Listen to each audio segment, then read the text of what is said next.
La educación, sus nuevas tendencias, la alternancia, el estudio en casa, hacen parte del Foro Visión 2021 Futuro Colombia. Panelistas: Ministra de Educación María Victoria Angulo, Director General del SENA Carlos Mario Estrada, Gerente de Educación de Colsubsidio Sonia Durán, Rector del Colegio Gimnasio Moderno Víctor Gómez Kuznir, Rector de la Universidad Santo Tomás Fray José Gabriel Mesa Angulo, Rector de la Universidad del Magdalena Pablo Vera, moderadores Diana Calderón y Yamit Palacio.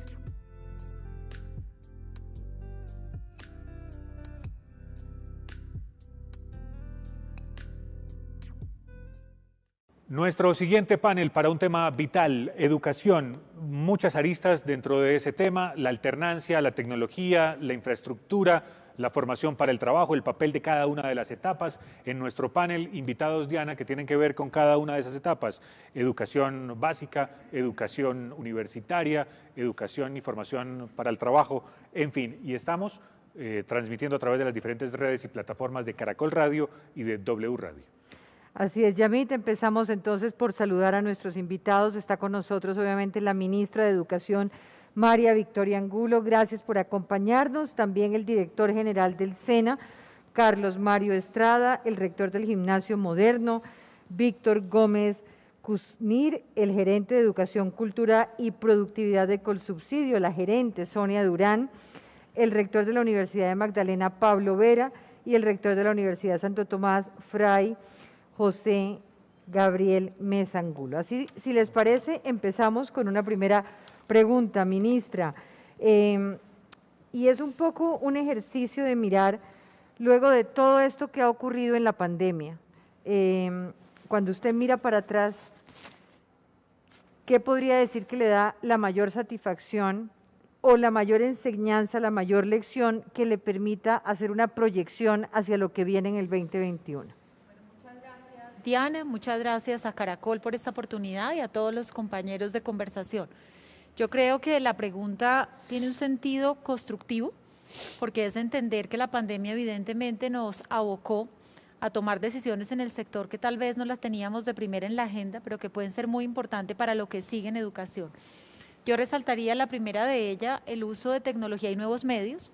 No era un tema nuevo, pero creo que la pandemia lo que dejó ver es el impulso, los tiempos, un formato que pueda complementar lo que se venía haciendo presencialmente, la resignificación de la presencialidad también. Nos hemos hecho muchas preguntas y ese es el sentido de la alternancia, de por qué retornar. La relación muy estrecha familia-escuela, que es una relación no solamente para conocer notas o desempeños académicos, es una relación para entender estilos de aprendizaje, para hacerse parte de un proceso de formación y desarrollo integral. Y yo creo que igualmente, Yamid y Diana, para educación superior y educación para el trabajo y desarrollo humano, que son temas que vamos a conversar, pues también nos puso en un escenario de poner en práctica las reformas que se habían hecho. Colombia inició desde el año 2018 una conversación que se llama Calidad es de todos. Hicimos un cambio importante tanto en la reflexión y los requisitos de registro calificado en educación superior, igual que lo que se llama el Acuerdo 02 del CESU, que habla de acreditación de alta calidad, y allí ya hablábamos, Diana y Yamit, de programas presenciales, de programas blended, de programas a distancia y virtuales, y esto fue previo a la pandemia. Entonces yo lo celebro como que el sector venía preparándose, no solamente en conversaciones, sino en proyectos concretos, que lo que hace obviamente esta situación es acelerarlos, y obviamente resaltar, y esto lo han dicho muchos rectores que seguramente lo confirmarán ahora quienes hoy nos acompañan, cómo aterrizamos el análisis para pregrado y posgrado, dependiendo de las áreas del conocimiento, dónde juega la presencialidad, claro, y dónde entran a complementar lo que son las nuevas tecnologías y nuevos medios. Serían algunos de los temas a resaltar, Diana, y cómo no mencionar a los maestros, tanto de la educación preescolar básica y media como los maestros de la educación superior. Han sido diferenciadores, han sido solidarios, han sido genuinos, han sido actores de cambio y transformación, y creo que todo ese trabajo hay que potenciarlo, y desde las rectorías, desde la política pública, tenemos que seguir acompañando a nuestros maestros. Numeral Visión 2021 Futuro Colombia, esa es la etiqueta con la que ustedes opinan en las diferentes plataformas digitales. Nos ven ustedes en Facebook, nos ven en YouTube, en la plataforma web de wradio.com.co y de caracolradio.com.co. Ministra, y con respecto a esa pregunta que le hacía Diana, como de enseñanzas, uno dice, hombre, aquí hay algo que hubiéramos podido hacer mejor. En esto quizás nos equivocamos y esto no lo podemos volver a hacer. ¿Ha hecho ese examen? Yo creo, Yamit, que tiene que ver tal vez con que la invitación que hicimos desde el mes de junio del año pasado, ustedes recuerdan que publicamos los lineamientos para retornar. Bueno, creo que Diana lo recuerda mucho porque ha generado muchas conversaciones invitando a retornar. Si Diana recuerda, cuando los compartimos con la comunidad, fue difícil y hubo muchos ataques y fue muy difícil. Yo diría que un aprendizaje mirado en retrospectiva es, ojalá ese ritmo hubiera sido más rápido de los pilotajes de alternancia, porque tendríamos hoy un mayor nivel de instituciones en alternancia, porque si lo trabajamos así estamos no solamente garantizando mejores desarrollos académicos, sino acompañar emocionalmente a los niños y los jóvenes. Ese impacto no es menor. Entonces, mirado en retrospectiva, creo que pues lo hicimos a tiempo, formulamos los lineamientos y abrimos la conversación. Hubiéramos querido que se hubiera sumado más rápidamente, pero más allá que mirar el vaso medio vacío, mirar que hoy ya tenemos 71% de las secretarías del país de educación hablando de alternancia y ejecutando alternancia, y un número de universidades, más de 150, que comienzan a poner en marcha. Entonces el mensaje es dinamicémoslo, aprendamos de las buenas prácticas, los niños y los jóvenes lo están necesitando muchísimo. Así es, quizás nada más deseable que haber tenido un consenso anticipado a la necesidad absoluta del regreso a clases, pero efectivamente no fue fácil y en buena hora que ya se está logrando. Director del SENA, Carlos Mario Estrada, ustedes han cumplido un papel vital en todo este tema de la virtualidad. Entiendo que han abierto 55.000 cupos nuevos de educación virtual. ¿Qué esperan para el 2021 y de qué manera el SENA, que tiene carreras pues tan prácticas, tan de la presencialidad, puede seguir apostándole a un escenario virtual? Con un saludo muy especial para usted, Diana, para Yamil, para los señores rectores, para la ministra, doctora Sonia, un placer estar aquí compartiendo con ustedes en este panel. La pandemia le permitió concluir a los empresarios que la transformación digital no es una moda, es una necesidad para garantizar la sostenibilidad, la perdurabilidad y el crecimiento de sus negocios. Le doy una cifra, Diana. Antes de la pandemia, el país necesitaba aproximadamente unos 70.000 desarrolladores de código fuente, programadores y desarrolladores de código fuente. Entre el SENA, las universidades públicas y privadas del país, escasamente llegábamos a 15.000. Significa que antes de la pandemia había un gap que no habíamos sido capaces de cubrir.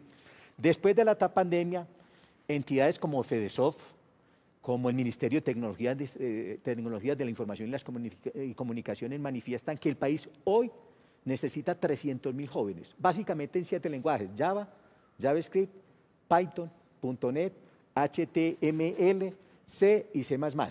Adicionalmente, el Foro Económico Mundial, el Observatorio del Foro Económico Mundial en Davos, Suiza, manifiesta que en los próximos 4 años, Yamit, van a desaparecer entre 85 y 90 millones de cargos operativos y repetitivos que vienen realizando los seres humanos. Pero también manifiesta que van a surgir 130 millones de nuevas oportunidades laborales. ¿En qué áreas? En esta década, básicamente en áreas relacionadas con la cuarta revolución industrial. Código fuente, Internet de las cosas, inteligencia artificial, biotecnología, agricultura de precisión, energías renovables no convencionales. Ahí tenemos un gran reto. Formar unos 30.000 jóvenes, es el reto que adquirimos con el doctor Diego Mesa, ministro de Minas. Debemos formar en los próximos 24 meses, entre 24 y 30 meses, unos 30.000 jóvenes que tengan los saberes, las competencias, las destrezas que permitan, por ejemplo, Diana, hacerle mantenimiento a los paneles solares, a las baterías, a esos molinos. El país, y tal vez este es uno de los resultados más importantes del gobierno del presidente Iván Duque, está cambiando la matriz energética y vamos a energías renovables no convencionales, energía eólica, energía fotovoltaica, energía geotérmica, es decir, la que proviene de la tierra. Pues ahí necesitamos capacitar a esos jóvenes. Muy en línea con lo que plantea la ministra, somos conscientes que nosotros formamos para el trabajo y el desarrollo humano. Es decir, la parte teórica, la parte conceptual, la vamos a poder realizar mediante la virtualidad. Pero nosotros formamos para el trabajo y el desarrollo humano. Yo necesito la presencialidad, yo necesito la alternancia para que mis aprendices se familiaricen con las maquinarias, con las herramientas de trabajo. Por ello, estamos trabajando decididamente en la alternancia. Con la ministra venimos trabajando en la implementación de 30 nuevas tecnologías virtuales y 30 nuevas técnicas virtuales. Sí. Somos conscientes que esto se va a demorar este año, tal vez un poco más, ministra, este proceso, mientras llegamos, digamos, a una inmunidad de rebaño. Seguramente van a pasar este año y seguramente la mitad del año entrante para llegar a un 70%, que es cuando se concluye que el país tiene inmunidad de rebaño. Entonces, por eso vamos en alternancia. Que nuestros jóvenes vayan a nuestros talleres y laboratorios para que hagan la práctica. Pero la parte conceptual y la parte virtual la vamos a hacer a través de la virtualización. Un poco como es el sistema en las universidades y cómo empieza a avanzarse en ese tema. Sí, justamente sobre eso, la ministra hablaba de alternancia, lo mencionaba también el director del SENA, y hablaban también del uso de las tecnologías. Pero eso probablemente es distinto aquí en esta casa que nos hospeda hoy, que es el Gimnasio Moderno, o en un colegio en Bogotá, más cerquita de las redes de tecnología. Otra cosa, rector Vera, es en el Banco Magdalena, ¿cierto? Donde usted tiene unos estudiantes, claro, en Santa Marta o en Ciénaga, pero tiene otros en municipios muy lejanos. En la Sierra Nevada. En la Sierra y en el sur del Magdalena, que es un sector con muchas necesidades aún no resueltas. ¿Cómo se resuelve eso de tecnología y alternancia para poder que sus estudiantes vuelvan a la educación? De acuerdo, muchas gracias, Yamit, Diana, y un saludo para la ministra y los demás panelistas. Yo creo que la pandemia, en el caso de las universidades, nos llevó a transformarnos. Lo que no habíamos cambiado en 200 años, lo hemos hecho en un año, todas. Por supuesto, no estábamos preparadas, nadie estaba preparado, pero creo que nuestros profesores, de todos los niveles, han sido grandes héroes porque han tenido capacidad de adaptación. En el caso del acceso y la llegada de la universidad se rompió el paradigma. Yo he sostenido que la universidad estaba confinada antes del COVID. ¿Confinada a qué? A salones y auditorios. Hoy no podemos volver a confinarnos a un salón de clase. La universidad tiene que desconfinarse de manera permanente. Ahora nosotros tenemos 12 sedes digitales en alianza ¿con quién? Con alcaldías municipales y empresas privadas que antes no veían la importancia de eso. Y hoy tengo una sede digital en Murunque, en el Cabildo de los Covi, en la Sierra Nevada, a 5 horas de camino, donde hay 6 estudiantes de la universidad, 5 del SENA y 5 de los colegios que están tomando sus clases en una sede digital que funciona en una maloca indígena con los computadores que llevamos de la universidad, internet satelital donado por una empresa privada, y están recibiendo sus clases virtuales. ¿Qué me decían los estudiantes indígenas, Yamit? Rector, este es el modelo que nos sirve a nosotros, porque nosotros no tenemos para vivir 6 meses permanentes en Santa Marta, pero sí podemos ir un mes de forma concentrada a los laboratorios, a los talleres. Ha sido un anhelo el tema de las sedes en el sur del Magdalena. Hoy ya no tengo una, tengo 4 funcionando en instituciones educativas, donde en un trabajo articulado, que ahora ¿qué le queremos pedir en esa articulación, ministra? Que ojalá nos ayude. El Ministerio de las TIC nos ayude con la internet de buena calidad para que nosotros llevamos los equipos. Yo no hago nada con cientos de computadores encerrados en las salas de informática que no voy a usar, prefiero llevarlas a los municipios, tener instructores y tener esa combinación o ese modelo híbrido de enseñanza y aprendizaje. Por supuesto no estábamos preparados, por supuesto hay fallas. El campus universitario o el colegio es un gran nivelador de la desigualdad social. En el caso nuestro, ustedes conocen nuestro campus, un campo hermosísimo, la gente dice que parece universidad privada, no es de pública y está muy bonito, pero ahí todos somos iguales. Pero cuando la gente vuelve a sus territorios, se vuelve y se refleja esa disparidad, esa desigualdad. Pero también veo el otro lado positivo, es que los maestros y las maestras somos más conscientes de las realidades de nuestros estudiantes. Así que primero, no vamos a volver a enseñar de la misma manera. Segundo, no vamos a enseñar en los mismos tiempos, vamos a ser más rápidos. Y tercero, la articulación con la formación en el caso del SENA.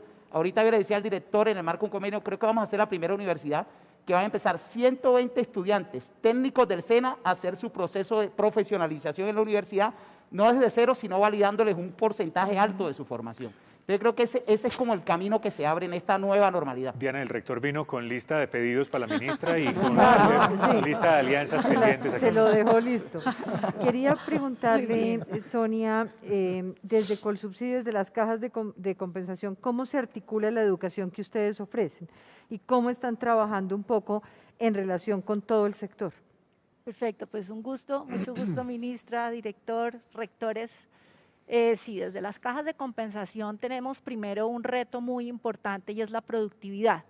Digamos que como cajas tenemos una gran ventaja y es que adicional a ofrecer el servicio educativo estamos muy estrechamente relacionados con la empresa. En el caso de Colsubsidio, más de 95.000 empresas afiliadas de todos los tamaños, de todos los sectores, y esa integración nos permite entonces, ahorita nosotros somos un observatorio de productividad, entender mucho más de manera decantada cuáles son esas necesidades de las empresas para nosotros ofrecer programas que efectivamente atiendan a esas necesidades. Y parte de lo que estamos haciendo ahorita, y que es un aspecto que a veces se deja por fuera, es la dificultad que en ocasiones hay, no solo de hacer el match entre lo que están pidiendo las empresas y la oferta educativa de programas, sino que a veces la empresa misma no sabe necesariamente cuáles son esas competencias o esos perfiles con el detalle del caso que requiere. Entonces,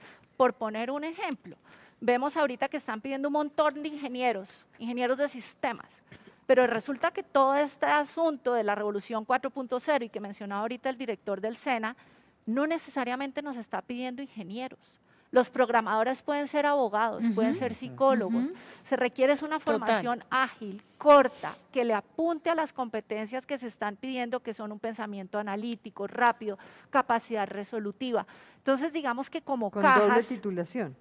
Pero por supuesto, con doble titulación. Nosotros incluso tenemos colegios en donde estamos trabajando la articulación de la media con la superior, pero aprovechando sobre todo esa relación tan importante que tenemos con el sector productivo, que podemos hacer un laboratorio país de lo que está pasando en formación. O sea que en este caso las cajas de compensación como Colsubsidio pueden ser un buen aliado para el SENA y para las universidades en eso de determinadas habilidades y competencias que pueden y de ir… disminuir el porcentaje de desempleo joven, ¿no? Joven y femenino, que está muy alto. Joven y femenino. Sí, femenino. En este panel está representado diferentes ámbitos de la educación en Colombia. Ya hablamos con una universidad pública, ahora hablemos con una universidad privada que es muy antigua en Colombia y que está presente en diferentes partes del país, no solo en Bogotá, sino en Tunja, Bucaramanga, bueno, en todas partes. Rector de la Universidad Santo Tomás, Fray José Gabriel Mesa, esa alternancia, ese regreso a clases desde su universidad, ¿cómo se ve? Porque es privada, pero ahí estudian muchachos de todos los niveles de ingreso. Sí, muchas gracias, Yamil, muchas gracias, Diana, y un honor para mí compartir con un grupo tan selecto de panelistas, la señora ministra, el director del SENA, mis colegas rectores, la doctora Sonia.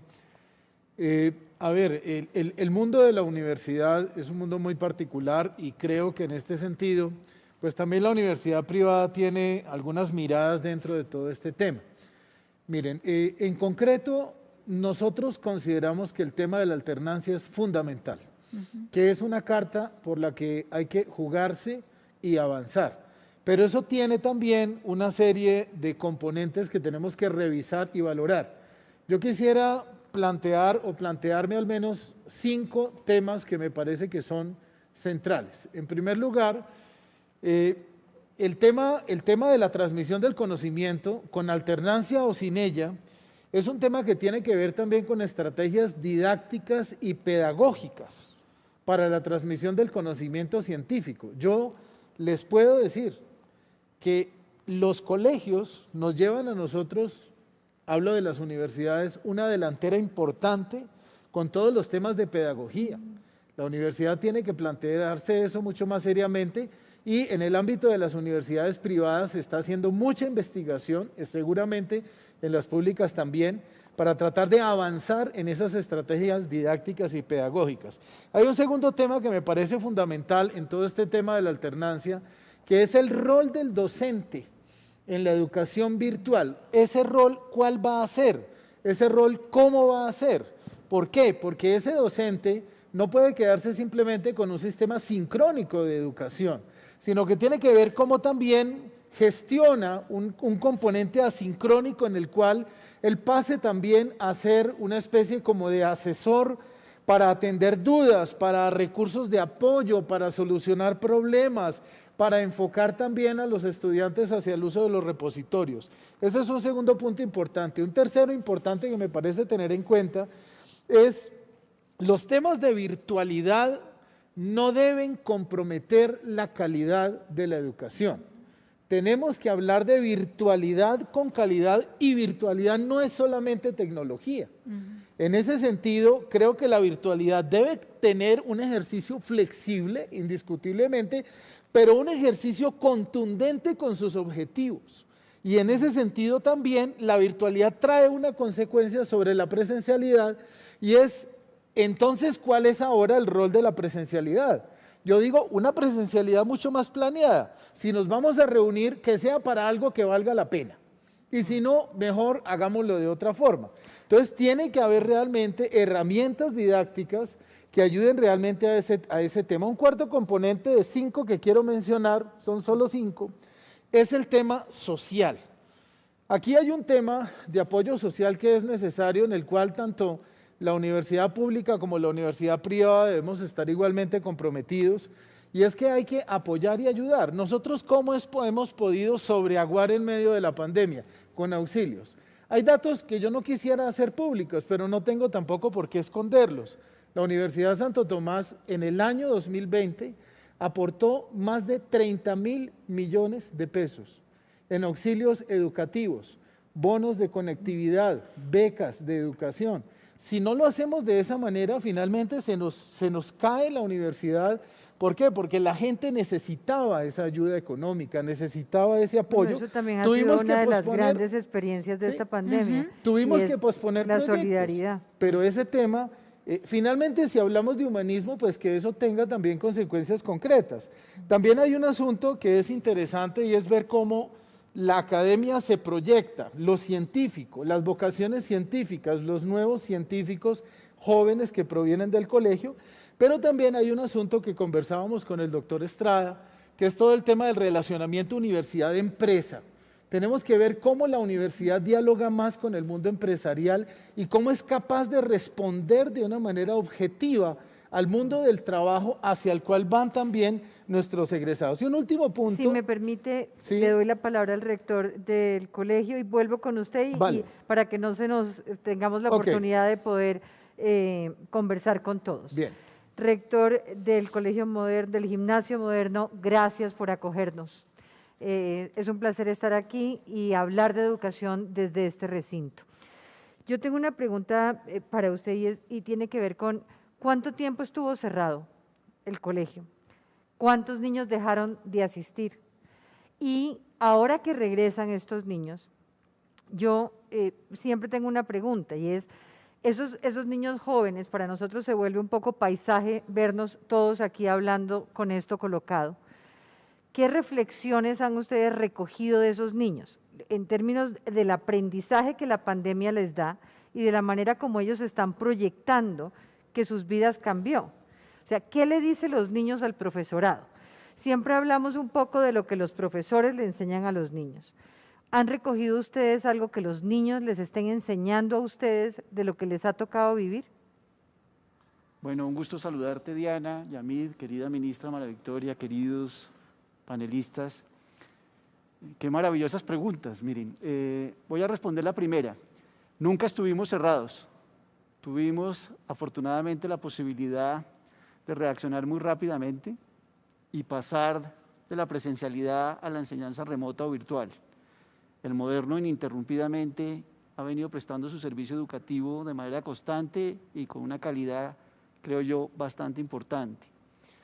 El porcentaje de estudiantes en el Gimnasio Moderno cuando comenzó el modelo de alternancia, pues fue claramente el aforo permitido por los lineamientos del Ministerio de Educación Nacional, que nos hablaba de un 35%. Esto fue en los inicios cuando regresamos el 13 de octubre. Luego, ante muchísimos debates, estudios, porque a todos nos tocó aprender en la medida en que la pandemia iba evolucionando y mutaba el virus, y estudiando otros centros escolares de Europa, Estados Unidos, en fin, lo que se dio en las mesas privadas de trabajo y concertación con el Ministerio y con las Secretarías de Educación en su momento, es que se iba a considerar la posibilidad de que ese aforo permitido en los colegios pues se diera en función de la infraestructura y la capacidad instalada que cada institución educativa tuviera. En el caso del Moderno, actualmente están asistiendo en promedio un 45% de estudiantes. Expresaron las familias en un consentimiento informado que iba a venir una suma superior, pues un porcentaje superior al 80%. La verdad es que todavía uno de los temas de la pandemia que nos ha enseñado a manejar es el miedo. Y cuando tú hablas de los niños, de las niñas de Colombia, pues todas las familias han aprendido a manejar el miedo. Por eso los colegios nos pusimos en la tarea de armar programas especiales de bienestar, de cuidado emocional, porque el encierro ha generado un impacto muy fuerte en el desarrollo emocional y cognitivo de los niños y niñas de Colombia. Y eso lo demuestran muchos estudios. Pienso que el gran reto a futuro será compartir todas esas experiencias, y cuando hablamos de las enseñanzas de los niños, una muy importante es que no han perdido la alegría ni el amor por sus colegios, y que añoran estar con sus amigos, porque eso lo que significa es que extrañan el afecto, extrañan la amistad de sus seres queridos, extrañan jugar, tener un sitio, espacios donde puedan desarrollarse en lo motor, en lo cognitivo y en lo emocional. Eso es lo que hemos aprendido de ellos, además de esa enorme valentía. Y eso no está en el pensum. Eso no está en el pensum. En tantas discusiones que hay con las universidades, con los sindicatos de maestros, probablemente a veces, ministra, se nos olvidan esas otras cosas que son las que hacen posible la educación desde la base en lo más humano que existe. Permítame, rector, vuelvo con la ministra. Y ministra, creo que le anticipo que Diana y yo tenemos una serie de preguntas cortas, porque usted finalmente es la que ha llevado sobre sus hombros, con el ministerio, con las secretarías y demás, la política pública de reactivación de todo esto. Entonces le quiero empezar una serie de preguntas con Diana muy rápidamente para intentar establecer en qué estamos, la perspectiva del resto del año. ¿Cómo puede haber alternancia en ciertos colegios donde probablemente no haya ni siquiera agua o red o una buena infraestructura? Bueno, Yamit, 3 informaciones claves. Primero, contarle a todos los que hacen parte de este foro que más del 50% de las sedes rurales en Colombia tienen menos de 20 niños. Y lo menciono porque esto deja ver que con espacios, con buena aireación, es un escenario, digamos, proclive justamente a que se reencuentren. Justamente para lograr avanzar, sin importar que tomemos unos meses más, la ministra de TIC ha hecho un proceso muy importante que es conectar 15.000 escuelas rurales durante 10 años. Esto lo comienza a hacer en abril, obviamente durará todo el año en el proceso, entonces por eso la inminencia del retorno. Y cuando mencionas los temas de agua, creo que hemos hecho un ejercicio muy interesante con alcaldías, con gobernaciones, con la unidad de gestión del riesgo, para lograr acompasar que esté la provisión de servicios básicos y que incluso hayamos avanzado ya en mejoramientos rurales. Cuando ustedes nos preguntaban al comienzo de este foro qué aprendizajes, tal vez olvidé mencionar, que dejó ver la importancia no solo de invertir en nuevos colegios, sino tener una línea importante de inversión en mejoramientos rurales, llámese baterías sanitarias, mejoramiento de aulas, reforzamiento. Tenemos casi 700 proyectos en curso en este momento en todo el país, y abriré el 1 de marzo una siguiente convocatoria para mejoramientos rurales. Entonces, se vuelve una oportunidad y un llamado a que ante la realidad de recursos de aprendizaje debemos hacer todo el esfuerzo en la ruralidad también por retornar a espacios presenciales. Ministra, el país tenía una meta de 80% de cobertura en educación superior para el 2020. ¿Cómo se afectó esa meta? La deserción durante la pandemia, ¿dónde nos dejó?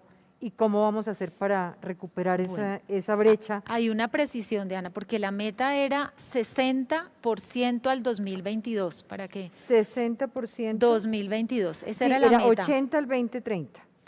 Era más 80 al 2030, es una estimación de OCDE de lo que debe tener, digamos, países miembros. Nosotros íbamos a una meta de 80, de 60, perdón, estamos en el 53%. Incluso allí trabajamos con el doctor Carlos Mario, porque allí sumamos los tecnólogos y los profesionales universitarios. ¿Qué ocurrió con esta meta? Pues tenemos que seguirla teniendo presente. Yo creo que el país avance en educación superior, sobre todo en oportunidades para la ruralidad, es dar oportunidades ciertas, pacíficas, de ejercer liderazgos comunitarios que transformen al país y que nos enseñen a este proceso de reencuentro y de paz con legalidad.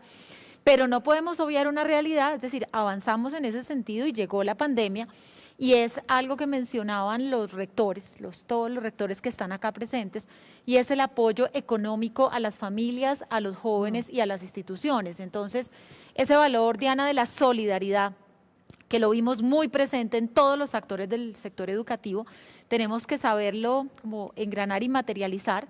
Tenemos un fondo solidario por la educación que incluye apoyos a colegios y a jardines privados, que incluye el plan de alivios de ICETEX para quienes tenían un crédito educativo, que incluyen el plan de apoyo a las universidades públicas para hacer un descuento importantísimo en universidades.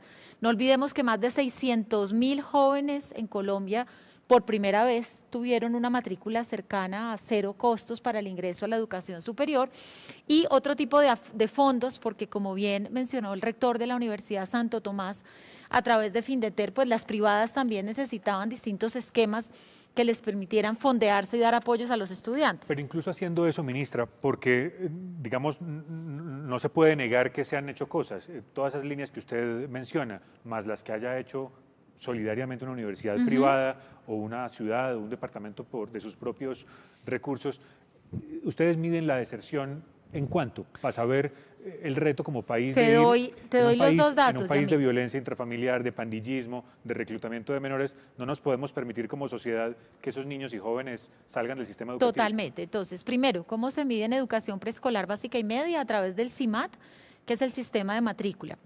Estamos cerrando a diciembre 31 las cifras, se cierran en marzo. Te puedo dar la que dimos a final de año, que era con cifras de noviembre, que iba en 2.3% según las cifras que cada Secretaría de Educación, digamos, llevaba al sistema. Esperemos que termine ya mes de marzo para cerrar la cifra de deserción preescolar básica y media.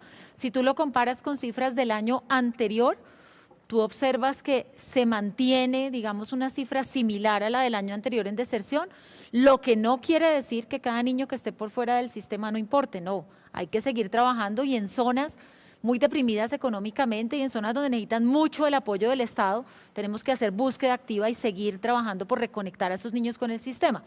En educación superior se calcula por un sistema que se llama ESPADIES, que es un sistema de seguimiento, prevención y alertas a la deserción. Cifras finales, y aquí mandamos un mensaje a los rectores que nos ayuden con la migración de la información, estarán en marzo, pero hicimos una aplicación entendiendo la coyuntura y tuvimos cifras del 95% de las universidades del país, o sea, bastante representativa, y llegamos en promedio a una deserción inferior al 10% como sistema. Normalmente, antes de pandemia, la deserción intersemestral estaba entre 10, 11, 12%. Obviamente sabemos que no podemos quedarnos quietos ni conformarnos con esto, porque este es un año pues muy importante de reactivación. No era solamente apoyar el semestre anterior, sino en este año hay un impacto en las familias.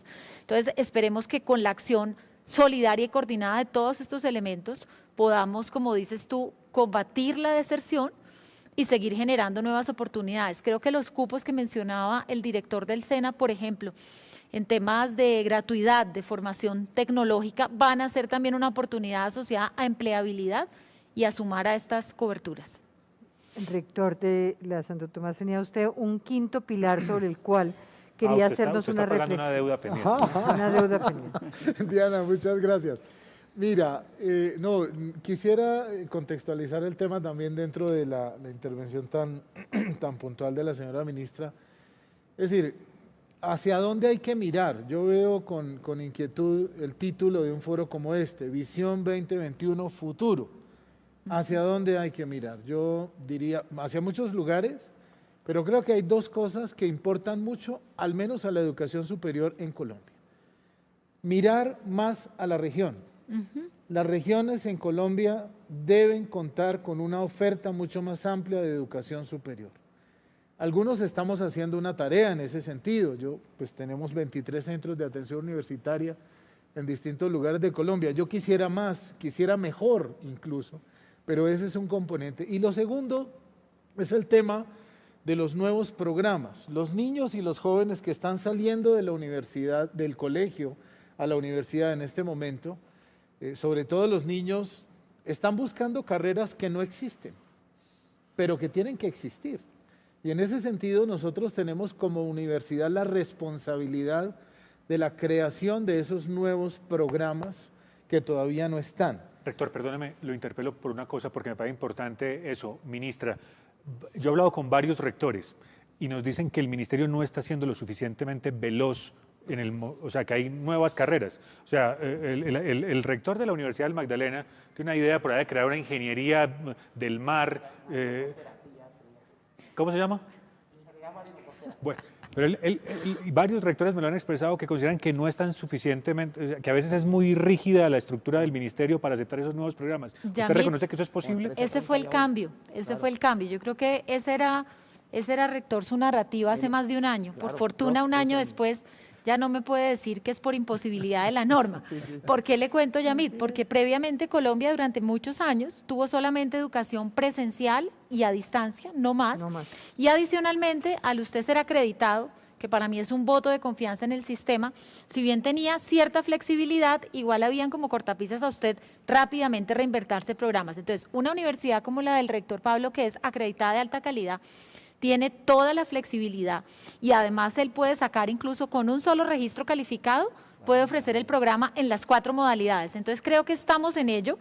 Obviamente, bienvenido el llamado de atención, Yamida, que el sistema mismo que se llama SACES, que es el Sistema de Aseguramiento de Calidad, donde hacen los procesos de acreditación y registro, pues tenemos que mejorarle los tiempos. El director del SENA lo sabe porque él también presenta sus programas al modelo y justamente me decía en una reunión de las que hacemos de seguimiento hace tal vez un mes, ministra, me voy con mis tecnologías, ¿cómo están los tiempos? Y le decía, tenemos que estar sincronizados porque no puede estar el mercado diciendo una cosa y el sistema tomándose otros tiempos. Entonces, ese tema chuleado y excúseme, rector, pero es que sentí que tenía que... No, muy bien. Está muy bien. Me sirve como cuña porque yo estoy en este momento, no de manera personal, sino la institución, estamos ahí por empezar a enviar este año unos 75 documentos maestros para registro calificado en el ministerio. Vamos a ver eso cómo avanza, sobre todo en 2 temas que yo creo que son sensibles, que son todos los temas de tecnología y datos y también temas de salud, que creo que son muy sensibles. Si me permite una pequeña cuña, Yamit, de pronto para quienes nos están escuchando, a veces uno habla con mucho detalle y es como si solo habláramos entre nosotros y no para el público, ¿cierto? Los pares académicos son quienes revisan la calidad y condición de cada programa. Entonces yo creo que si hablamos de este foro, de mirar no solo 2021, sino lo que viene, y es una observación que siempre le hago a los rectores, ojalá como sistema de aseguramiento tengamos más pares de las instituciones y altamente calificados, porque la crítica a veces, Yamit, puede ser que el par o no tenía la suficiente experiencia en ese campo, o no tenía la suficiente expertise en innovar y cambiar metodologías, plataformas y demás. Entonces, siempre le he dicho a los rectores que el gran reto es que el mismo sistema forme, postule pares que estén a la vanguardia para que la evaluación de los programas pues sea expedita, pero sea con calidad y con rigor. Doctora Sonia Durán, yo quería, cuando hablan de regiones y de la necesidad de territorio, de estar allí, pienso en el papel de ustedes como cajas de compensación, con subsidio, por ejemplo, y además usted es gerente de educación y productividad. En el tema, y vuelvo a hablar de jóvenes y mujeres, ¿cómo están logrando ustedes tener unos indicadores que les muestren que el trabajo educativo en jóvenes y mujeres sí es eficiente? Muchas gracias por esa pregunta, porque la manera como nosotros estamos impactando al departamento tiene 2 grandes universos de población de jóvenes y niños.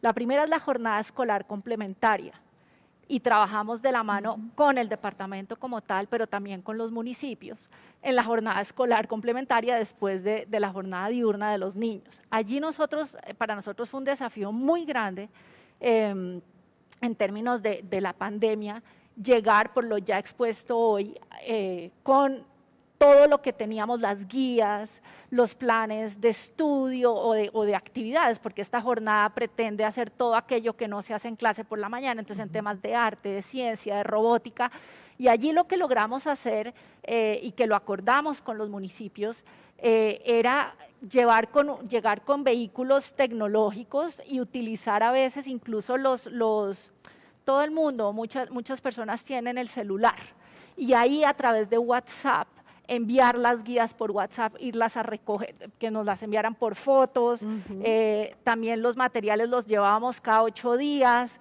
y a los 8 días podíamos evaluar cómo había sido todo eso. Entonces digamos que a nivel de la jornada escolar complementaria, yo creo que esto también de la mano de las escuelas, hubo una labor de los profesores y de toda la comunidad que querían seguir y que los papás no querían dejar que la jornada escolar dejara de suceder. Entonces, en términos de niños y jóvenes, la jornada, digamos, escolar va desde 9º grado hasta 11, desde 7º grado hasta 11, pudimos llegar a pesar de la pandemia a poder ocupar ese espacio. Y en términos de educación tecnológica, nosotros sí tenemos una apuesta de nuestros programas en agroindustria, que es algo que en Cundinamarca está cobrando mucha importancia en logística, en auxiliares, y quería no dejar de mencionar el sector salud, que alguien en el panel lo mencionó.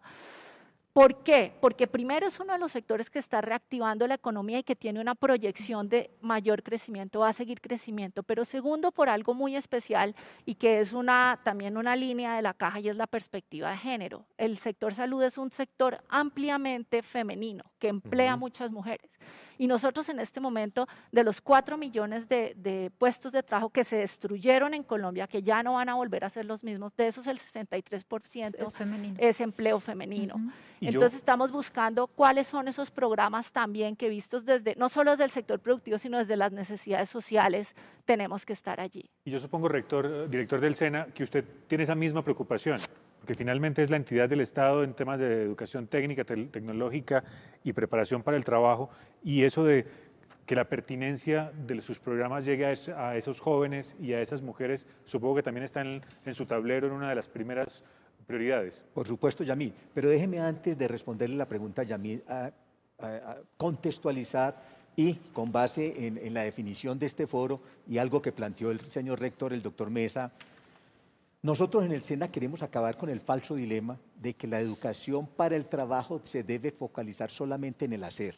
No, nosotros estamos convencidos, y algunos estudiosos del conocimiento, Diana, también manifiestan que esta década es la década del algoritmo. No, esta debe ser la década del humanismo, de las competencias ciudadanas, de las competencias socioemocionales, el respeto, que nuestros jóvenes conozcan claramente cuáles son sus derechos, pero que también conozcan con mayor precisión, aún con mayor precisión, cuáles son sus deberes, el trabajo en equipo, la adaptabilidad al cambio, el pensamiento crítico e innovador, comportamientos éticos. Tenemos que volver. La ética no puede ser una materia rellena. La ética tiene que estar presente en la formación de nuestras instituciones.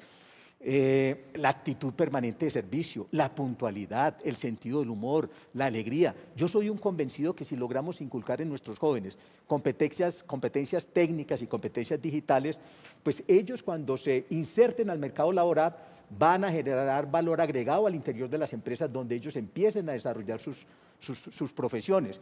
Pero también soy un convencido que si logramos esa integralidad en la formación, con competencias técnicas digitales y competencias ciudadanas y socioemocionales, ese joven o esa mujer van a ser un referente para su familia, para el barrio, para la comunidad, para la sociedad en general. Si logramos esa formación integral, soy un convencido que vamos a formar seres humanos felices, y eso es muy importante. Con respecto a la pregunta, obviamente nosotros mantenemos un diálogo fluido con los diferentes sectores económicos a través de las mesas sectoriales.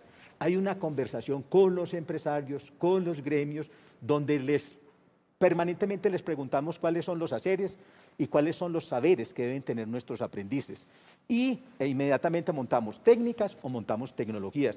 Reconozco, y se lo he dicho a la doctora María Victoria, pues cada 15 días, María Victoria, ministra, nos reunimos todos los lunes a las 6 de la tarde, reconozco que en cuanto a registros calificados, el ministerio ha evolucionado y ya los tiempos se han recortado. Los mismos empresarios me decían, Diana, las mesas sectoriales, de las mesas sectoriales salen a norma, Con base en las normas, nosotros montamos los currículos, montamos los programas. Muchos de ellos me decían, Carlos Mario, te decimos cómo necesitamos la tecnología, pero vos te demoras un año en montar la tecnología. El Ministerio de Educación se demora otro año en el registro calificado, te demoras 3 años en formar el tecnólogo. Es decir, cuando nos entregas el talento humano a los 5 años, eso ya es obsoleto. Ya no necesita. No se necesita. El reto que nos hemos trazado la doctora María Victoria, los viceministros, todo el equipo técnico del ministerio con el equipo técnico del SENA, es que esto lo tenemos que acortar sustancialmente. No puede pasar más de un año, ojalá menos, para que podamos responder a las necesidades de los diferentes sectores productivos colombianos y de las diferentes empresas internacionales que tienen asiento en nuestro país. Para los que nos quedan, porque nos quedan 4 minutos, se nos ha ido muy rápido, pero es mucho lo que hay que preguntarles. Un poco la pregunta final, la misma que hicimos para la salud, y es cómo cada uno de ustedes llega a una conclusión sobre lo vivido y la visión 2021 Futuro Colombia, que es lo que nos está reuniendo aquí, en sus áreas, desde lo que cada uno de ustedes hace, pero fundamentalmente cómo llegamos a un contrato social que convenza a este país que la única apuesta posible es la de lograr una sociedad de conocimiento. La ciencia lo está demostrando con la vacuna, nuestros niños lo están demostrando con la necesidad de reencontrarse y de aprender. Entonces, rector. Bien.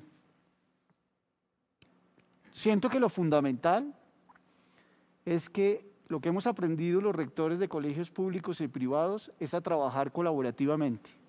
Yo comparto un chat con más de 100 rectores del país y el hecho de compartir experiencias, interpretando normas, siguiendo lineamientos, estableciendo medidas de bioseguridad en los colegios, hemos estado aprendiendo conjuntamente y eso lo que nos ha permitido es tomar decisiones rápidas, acertadas y eficientes en la gran mayoría de instituciones. Pero los colegios no se pueden quedar solos, los colegios necesitan, por supuesto, el apoyo que el gobierno en la medida de lo posible nos lo ha ofrecido y nos lo ha dado, pero los colegios están pidiendo a gritos alivios tributarios, medidas que de alguna manera ayuden a resolver ese impacto financiero tan fuerte que ha generado la pandemia en las finanzas. Los colegios están necesitando generar nuevas ideas, es una oportunidad para generar nuevas ideas, por ejemplo, alianzas en esto que llegó para quedarse de la educación remota virtual, alianzas público-privadas para llevar los modelos pedagógicos de calidad y exitosos de los colegios top de Colombia, que hay muchos, a regiones apartadas, para trabajar con esos modelos y llevarle la educación de calidad a los niños y niñas de Colombia que tanto necesitan. Hace mucho tiempo el país resolvió su tema de cobertura, no ha resuelto su tema de calidad. Y esa calidad empieza por formar los maestros, por trabajar con ellos, y creo que la gran mayoría de colegios de Colombia que tienen escuelas de profesores y de maestros de altísimo nivel podrían colaborar, ministra, y todos ustedes, a que tengamos una educación de mejor calidad. Si me permite sintetizarlo en 2 frases, yo no sé si estoy siendo preciso, el gimnasio moderno quiere compartir lo que sabe, compartir conocimiento, pero al mismo tiempo le dice, ministra, ayúdeme, alivios tributarios. Rector Fray José Gabriel. Gracias. 2 cosas, Yamid. En primer lugar, respondo solo desde el ámbito académico. Creo que las carreras tradicionales no van a desaparecer porque la sociedad las necesita, pero sí necesitan una actualización curricular. Enhorabuena, por ejemplo, el decreto 1330 ha incorporado un 20% de virtualidad en los programas presenciales. Creo que esto cuenta e implica una relectura de currículo. Yo plantearía, 1, la necesidad de actualizar los currículos de acuerdo a lo que el país y la sociedad necesitan. 2, hay que promover mucho más fuertemente la investigación en las instituciones de educación superior. Y la capacitación de maestros, y Yamid tenía incluso una inquietud que me comentó, cómo hacer atractiva la educación, que la gente quiera educarse para enseñar. Porque ustedes hablan de actualización de currículos, pero ¿quién se encarga de...? El Privado de Competitividad hace rato vienen diciendo es que tal vez la profesión docente no resulta la más atractiva para los recién graduados de los colegios y hay que hacer atractivo esa profesión para que la vocación también surja. Ministra. Bueno, yo plantearía como las siguientes conclusiones y desafíos, Diana. La primera y es que en Colombia, y lo dijo el rector de la casa que hoy nos acoge, la educación no paró. Y hay que reconocer el trabajo de rectores, de maestros y de padres de familia, que creo que primera vez explícitamente vieron lo que es detectar estilos de aprendizaje, entender cómo se conecta con el aprendizaje de su hijo y hacerse partícipe. Y eso nos enriqueció a todos y hay que reconocerlo. Segundo, hubo un impacto económico y un impacto económico que se ve por temas de desempleo, por temas de pérdida de ingresos de las familias. Y yo creo que ahí el presidente y particularmente la cartera de Hacienda ha generado unos estímulos que claramente pues se puede avanzar, complementar, pero es una línea de estímulos donde educación trabaja con una cartera, y a mí me gusta mucho resaltarlo, y es con el DPS. Digamos que previo a la pandemia, y lo hablaba con ministros latinoamericanos, esta pandemia dejó ver que el sector educación hoy más que nunca necesita trabajar articuladamente con varios sectores. Primero DPS, por entender la situación de las familias y hacer como un acompañamiento integral.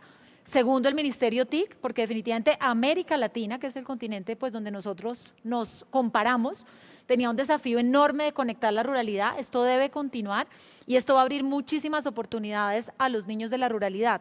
Mencionaba la doctora Sonia, por ejemplo, cómo a través de distintos formatos, lo que es una jornada complementaria, jornada única, se puede dar no necesariamente con más horas, sino con contenidos complementarios. Eso se nos vuelve una posibilidad. Educación superior. Definitivamente tenemos unas normas que parece que por fortuna hubieran como previsto los desafíos. Dirán, ¿está todo resuelto? Para nada. El desafío, como lo dicen los rectores, va desde el área de investigación, desde el área de transformación de los currículos y no abrir un falso dilema que a mí no me parece que aporte, y es que le preguntan a uno, ministra, ¿es que ahora solamente se van a formar en competencias y certificaciones y va a dejar de importar la educación superior? Para nada. Yo creo que el desafío es la educación superior, marcar una trayectoria y en la trayectoria habilitar para temas y certificaciones laborales. Y finalizaría diciendo, los años que vienen son años para entender el impacto de la pandemia. Claro, releerlo del sistema educativo, pero tenemos impactos y hay que reconocerlos, académicos y emocionales. Entonces, ideas como la que daba el señor rector y en general programas de calidad, vamos a implementar un programa que se llama Evaluar para Avanzar, que es detectar brechas de aprendizaje, no solo en lo cognitivo, sino en lo socioemocional, van a estar en el primer orden del día. Y el trabajo con los maestros que se forman en dónde, que es la pregunta de ustedes, en las licenciaturas y en las normales superiores, pues va a tener que cada día y muy rápidamente introducir temas como detección de estilos de aprendizaje, porque eso tiene que ver justamente cómo el niño aprende mejor, cómo se recupera de este impacto, y estar muy conectados con la educación superior, que siempre ha sido básica y superior. Si logramos una buena como conexión entre esos dos subsistemas, les daríamos a los maestros un escenario de formación más atractivo, más contemporáneo. Algunos de los mensajes que podríamos tomar de este proceso. Director Estrada. Nosotros formamos para el trabajo y la idea es seguir desarrollando esas competencias, habilidades, destrezas que le permitan a nuestros jóvenes insertarse con éxito en este mundo disruptivo, apasionante de la cuarta revolución industrial y la economía naranja. Reconozco y valoro lo que dice el doctor Gómez, el rector del Gimnasio Moderno, colaborativamente. Y aquí hay dos ejemplos muy claros. Cómo estoy trabajando con la Universidad Santo Tomás y cómo estoy trabajando con la Universidad del Magdalena. El SENA solo no es capaz. Pero si Diana, nos van a salir varios convenios y aquí varias alianzas. No, ya los hay, ya los hay. Con ellos, los aprendices del SENA, cuando terminen su formación tecnológica, inmediatamente el doctor Vera y el doctor Mesa los evalúan, reconocen esa inversión que el Estado ha hecho en ellos y nos les reciben en el semestre cuarto, en el semestre quinto, para que ellos continúen con ese proceso de formación académica. Eso es importante. Respetando la autonomía universitaria, estamos avanzando en esa dirección.